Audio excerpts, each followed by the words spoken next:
नमस्कार। आज मैं जो भूय प्रभव सूत्र है, इस सूत्र से मैं आप प्रारंभ कर रहा हूँ कारक प्रकरण के अंतर्गत। इस सूत्र का अर्थ है भू धातु होना। भू धातु का अर्थ है होना के उत्पत्ति स्थान में पंचमी विभक्ति होती है। मतलब भू धातु का जो कर्ता है, तो जिस जहाँ से वो उत्पन्न होता है उसमें पंचमी विभक्ति होती है। भू का अर्थ है प्रकट होना अथवा उत्पन्न होना। प्रभव का अर्थ है उत्पत्ति स्थान अथवा उद्गम स्थान। जैसे हिमवतो गंगा प्रभवती, हिमालय से गंगा निकलती है। यहाँ उद्गम स्थान क्या है? हिमालय है। अतः यहाँ पर हिमवत के अंतर्गत पंचमी विभक्ति हुई। अब आगे जो वार्तिक है, ये वार्तिक इम्पोर्टेंट वार्तिक है। लेब लोपे कर्मण्यधिकरणे च। लेप और कत्वा प्रत्यांत का अर्थ गुप्त रहने पर कर्म और आधार में पंचमी होती है। इसमें क्या है? कर्म और आधार में दोनों के अंतर्गत पंचमी विभक्ति होगी, जहाँ पर लेप और कत्वा प्रत्यांत का अर्थ गुप्त रहेगा। तो जैसे प्रासादात प्रेक्षते, प्रासादम आरुह्य प्रेक्षते, महल पर चढ़कर देखता है। महल से अथवा महल से देखता है। यहाँ पर आरुह्य का अर्थ है गुप्त है, अतः कर्म प्रसाद में पंचमी विभक्ति हुई है। आसनात् प्रेक्षते, आसने उपविश्य प्रेक्षते, आसन पर बैठकर देखता है अथवा आसन से देखता है। उपविश्य का अर्थ गुप्त रहने के आधार पर आसन में क्या है? पंचमी विभक्ति हुई है। इसी प्रकार श्वशुरा जिह्वेति, श्वशुरम वीक्षे, श्वशुर को देख करके लज्जा करती है, श्वशुर से शर्माती है। विक्षे का अर्थ है गुप्त रहने से कर्म ससुर में पंचमी विभक्ति हुई यहाँ पे। अब आगे वार्तिक है गम्यमानापि क्रिया कारक विभक्ति नाम निमित्तम। गम्यमान प्रकरण आदि से, ज्ञेय अंडरस्टूड, क्रिया कारक विभक्तियों का कारण होती है। कस्मात् त्वम, तुम कहाँ से आ रहे हो? नद्या, नदी से आ रहा हूँ। ज्ञेय क्रिया आगत है के आधार पर कस्मात् और नद्य में पंचमी विभक्ति हुई है। अब यहाँ जो पूर्व का सूत्र है उसकी के बारे में बता रहे हैं कि यतसाध्व काल निर्माणम तत्र पंचमी, जिसको आधार मानकर मार्ग या काल की दूरी नापी जाती है, उस आधार सूचक शब्द में पंचमी विभक्ति होती है। दिशा अथवा देश अथवा काल में कौन सी विभक्ति होगी? पंचमी विभक्ति होगी। तद युक्ताद ध्वनः प्रथमा सप्तम्यों, ऐसे पंचमी से युक्त मार्ग को दूरीवाचक शब्द में प्रथमा और सप्तमी विभक्ति होती है। कालात सप्तमी च वक्तव्या वा, ऐसी पंचमी से युक्त कालवाचक शब्द में सप्तमी होती है। जनात ग्रामो योजनम योजने वा, वन से गांव एक योजन या 4 कोश है। वन में पंचमी और मार्ग की दूरी के बोधक योजन में प्रथमा और सप्तमी। कार्तिक्या अग्रायणी मासे, कार्तिक पूर्णिमा के अग्रगहन पूर्णिमा एक मास में होती है। आधार कार्तिकी में एक पंचमी और कालवाचक मास में सप्तमी विभक्ति हुई। अब आगे सूत्र है अन्यारादि तरते दिक् शब्दाच्युत्तर पदा जाहि युक्ते। इस सूत्र का अर्थ है कि अन्य, आरात, इतर, रीते और दिशावाचक शब्द जिसके उत्तर पद में अंच धातु है, आंच धातु आ लोप होकर के आ बसता है, और आही प्रत्यांत शब्दों के योग में, आही प्रत्यांत जो शब्द हैं उनके योग में पंचमी विभक्ति होती है।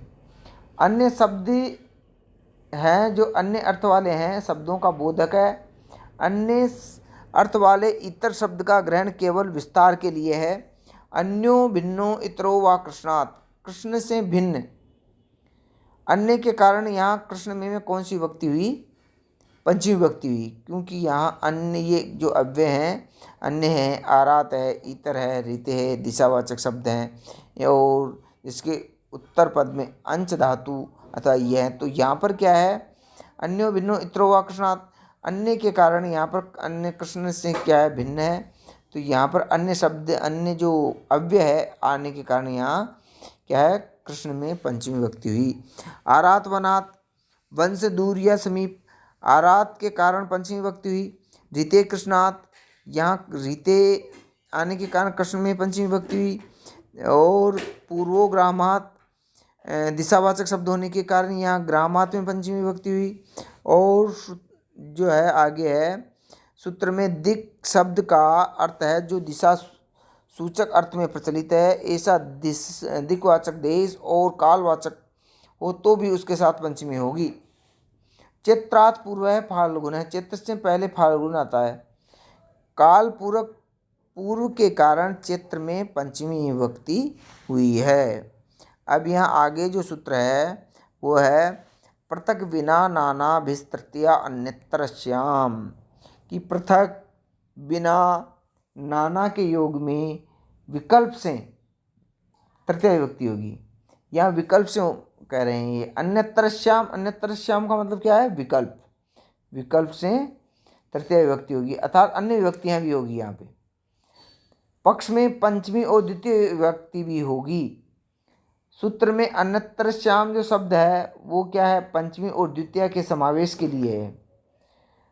पंचमी और द्वितीय विभक्ति भी होगी, विकल्प से कहने का मतलब यह है। पूर्व सूत्रों से पंचमी और द्वितीय की अनुवृत्ति होगी।